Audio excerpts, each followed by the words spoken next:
We all love Justice League Unlimited, a shared universe with Batman the Animated Series and Superman the Animated Series that kept on bringing more characters in. You remember at one point we thought Superman was the only Kryptonian left? Nope. Let's talk about her though. Supergirl of this universe. Shouldn't have to repeat the same stuff. You guys know the 9 yards. She's a Kryptonian. She can do pretty much almost everything Superman can do. She was in storage and then Superman discovered that she was alive. She had to do the whole Clark Kent thing when she had a secret identity too. Like you guys already know, she can fly like Superman. Did I mention she has speed that she can use like to fly fast and move and do stuff like this tornado type stuff to blow stuff on you? She can run ridiculously fast too. When she was trapped in all these vines by Poison Ivy, of course, she just rips out with speed and strength and everything put together. You got proof of her fighting speed here, dodging all these attacks, then blitzes you, gets the gun out of your hand. This is speed. Got her own outfit. Heck, her outfits even evolved as time went by, resembling more of her cousin's classic look, but of course a female version of the outfit. Some kid, huh?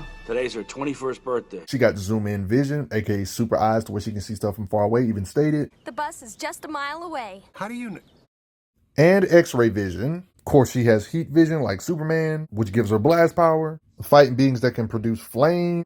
She can use her super breath to blow out the flame during combat. Like, she has the durability to match up with her super strength because you can't just randomly try to stab her. That just won't go well. You would just get overpowered, you know. Stuff like this, they just bounce off her skin, saying it tickles. She has superhuman durability, even apocalyptic tech, without getting incinerated. I mean, she got hit by the Omega beams and didn't die, guys. So you know she's got superhuman durability. You ever wonder how strong she is? Let's get into it. It's funny that you can just get a ride and hitch a ride on her because humans are light to her strength. Like, even Dogpile, strong enough to push all of them off. We've seen her lift up a dumpster with ease and sling it. These things right here, she can lift up with ease and sling them far. These thick metal doors, this seems to be effortless. She can move this out of the way. This pole, we've seen her actually use as a weapon. Like, for example, here, we see her actually lifting up a tractor while young, so let you know this stuff is easy. Gotta love the tractor lifting. We've seen Supergirl lift vehicles, like slam a Hummer on you, basically. You can get an idea of her strength by her grip strength, how she's able to kind of make this weapon explode by closing it in, making it explode on itself against Granite Goodness from an apocalypse. We've seen her lift this kind of stuff even while battle damaged. Heavy pillars like this, we actually see her lift up to use it as a weapon to bat you away. Pieces of tanks she can lift up with her strength. Big machinery like this, we've seen her support one arm. Buildings can weigh thousands and hundreds of thousands of tons, and her clone can literally lift buildings. That's strong in her, of course, but Supergirl shouldn't be far behind, meaning that Supergirl can lift thousands or hundreds of thousands of tons, meaning she can lift a building too. If it came down to if she had to lift the building, she could. Of course, she wouldn't because she doesn't want to hurt the people inside the building, so she wouldn't randomly lift up a building, right? But her clone literally could, so she could do something similar. Not to mention, even though the clone was superior to her, she still gave it a good fight, and it was slugfest still, even though she eventually got overwhelmed. But it wasn't a one-shot, so the gap wasn't astronomical. This is hypothetical, obviously, but like if there was like a grid, I would definitely say Superman has her beat because she's technically not even in her prime. She's not a grown woman yet, like Galatea. Maybe she's like 60% of his strength, 70%. You know, there's no exact math to this, but just, you know, she's not 1% of his strength. You know what I'm saying? Got to be at least 50 or 60% of his strength at least, even though that's still a decent gap. We literally seen Superman lift a 100,000 ton cruise ship with his raw strength. So she should be able to at least lift at least 50,000 tons. Is that fair? She should be able to at least lift 50 or 60% of that weight. Being able to lift at least close to hundreds of thousands of tons, not just lifting stuff up, but she can also hit ridiculously hard or punch hard. Concrete she can effortlessly bust through, proving this is what would happen if she punched a thick brick piece of concrete or concrete in general or a brick wall. She would just shatter it with her punching power. I mean, we literally seen her punch through chunks of ice, break through roofs. Size means nothing. Her punching power shows you that. One can say her flight speed with her strength can help hit things really hard. I do believe Superman is stronger than her, but she's somewhere in his league if she can bust his restraints that was keeping him restrained. Don't be surprised if you see me bring up Superman again, but here you can see her strike this thing and blow it up with her strength. There was this comet that was coming. This is where you can really get an idea of how hard she can hit. She flew into it, she struck it and broke it apart and caused all of this. This right here proves that she can definitely tremble buildings with her punching power or just her flying into it with a certain amount of speed and ramming into it that hard. She would be able to at least do this, or one could say she can easily strike and devastate a building with a strike or even multiple buildings, or one could say maybe even a city block. When I say city block, this is the type of stuff I'm talking about. I'm talking about her power to be able to mess up an entire block with a strike, or the energy needed could do something catastrophic to a block, city block, multiple buildings with her might. This is her super strength, durability, and even her flight speed and everything put together at least. There's even folks online that calculated the strength needed to bust apart this meteor with all that momentum and stuff would be like city shattering, which would imply Supergirl should be somewhere in that city shattering. Her punches being similar to nuclear bomb ranges. If we take those online calcs serious about that meteor, which would make sense because that meteor was threatening Metropolis. You see what I'm saying? We literally seen her blitz building size entities, so that kind of proves it too with her punching power. Proving that her strikes would definitely just launch a building if she wanted to. It's a mixture of her speed and super strength to punch this thing's head off. She actually fought a clone of herself. One could say this is how she could be in her full potential. You can tell this is definitely inspired off this Power Girl comic. Yeah, you can kind of tell what the show was aiming for. Like, they're trying to say this clone was a more mature version of her, and they made her look like Power Girl a little bit. You see what they did there? Honestly, for the most part, she wasn't a match for her, but this can kind of give you an idea of how strong Supergirl could be, considering that Galatea, this is the clone of her, possible future, how she could possibly end up if she grew up and matured more. And this fight here proves that Supergirl can also level buildings by how she punched her and, yeah, basically destroyed this building. But eventually the strength gap did become noticeable. The only reason she was able to win was because she had to use this against her for some reason, and this actually was enough to take care of her using outside weapons, basically. Fighting speed-wise, she can react to the Green Lantern constructs or lantern constructs when it comes to their beams of light, implying light speed fighting or reflexes at least. Green Lantern John wasn't in his right mind right here, of course, but it shows that she can at least dodge his blast. You know, Sinestro's a Yellow Lantern. He's an arch foe of the Green Lantern, so yeah, their powers and beams are similar. They're literally stated to be light speed. If she can dodge stuff coming at her at light speed, one can say her reflexes and just fighting speed in general, light speed isn't an issue. Sinestro and Green Lantern's beams are literally confirmed to be light speed via statements. Even if you're bigger than her, size doesn't matter. She would just toss you. Like, she was literally getting ganged up on here. Her fighting speed, she just kind of blitzed everybody.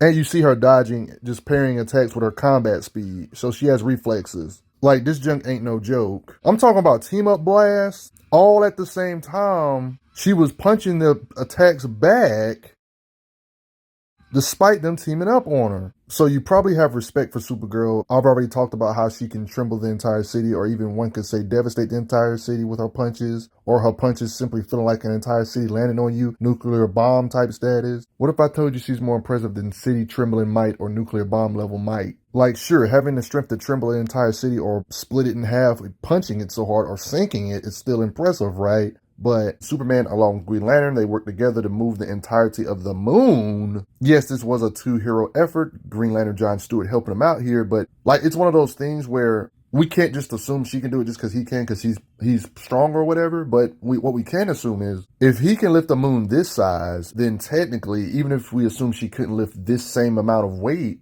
wouldn't she technically be able to lift a smaller planetoid moon-sized structure too? So then you can still have the added benefit of saying he's still stronger, but she still can lift something massive too, regardless. This will prove she can not only lift trillions, but quadrillions, even quintillions of tons with her super strength, or just lift that kind of weight up, even in the animated version of her. These animated versions of these characters are stronger than you originally thought, aren't they? But even if we take Superman out of the equation, I mean, there's a lot of planetoid hints or writer intent in this animated universe, because even Wonder Woman of this universe, who she shouldn't be far off of, she's somebody I also would think Wonder Woman might have the strength advantage. She's not drastically weaker than. I would say Wonder Woman's a 9 out of 10. She should be an 8.5 out of 10.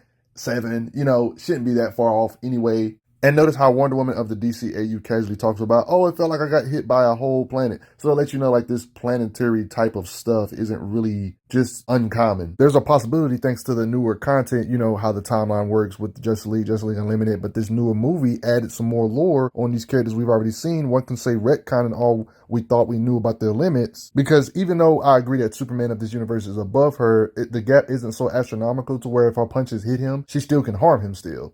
Why does harming Superman matter? Well, I mean, this is when she was younger and he was a full-blown man.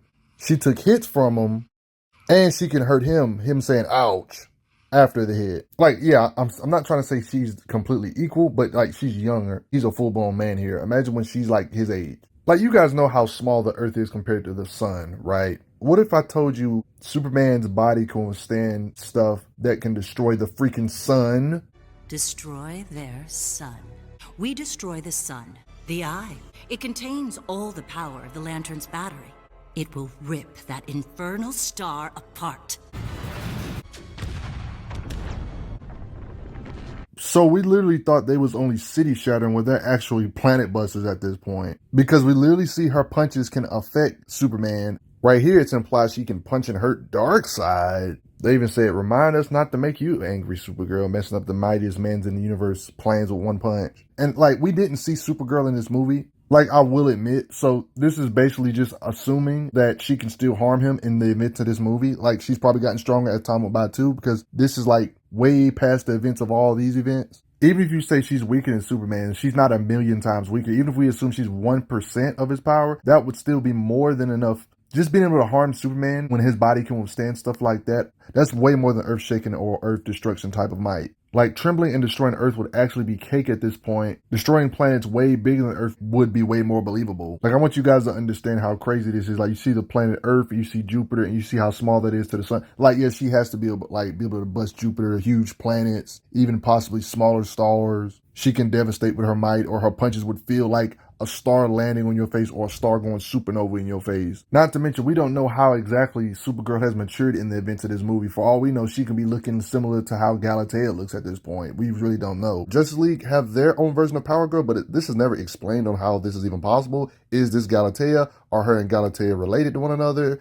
Is this Galatea turned to the good side? You know, it's really hard to say. Where is this from? I mean, think about how she progressed in the timeline. For all we know, how do we know she doesn't have the grown woman look in the events of these movies? We ain't seen her in so long, so she could look like this now. That would change the game. Yeah, but Kryptonians be able to withstand sun exploding type of stuff. Yeah, these beings, especially if she's like this, she'll be able to destroy big, large planets. She can harm a being that could withstand an attack that was going to destroy the entirety of the sun, and he wasn't even dripping with blood. Like, he's literally not even bleeding or nothing. Like, he took in a blast like that. So implied he can withstand more force. How hard do you think she could punch? Do you think she can destroy smaller stars with her punches, or her punches would feel the equivalent of that? What do you think? We ain't even seen her in the newest movie events. I think we all can agree that destroying cities would be cake. Or her having the punching power or striking power to sink a continent, tremble a continent, or multiple wouldn't be that hard, right? Because she technically should be way past planet shattering levels in her prime. If she can hurt somebody like that, you know, but we didn't see her in the movie. But let's be honest, if she was, she can hurt him, you know. But before I get going, everybody, you got to respect this version of Supergirl. The possibilities are endless. I got to say thanks for those that have donated. It helps out a lot. Respect Supergirl of DCAU, Supergirl of the Justice League Unlimited, just like the other Kryptonians. You got to respect her.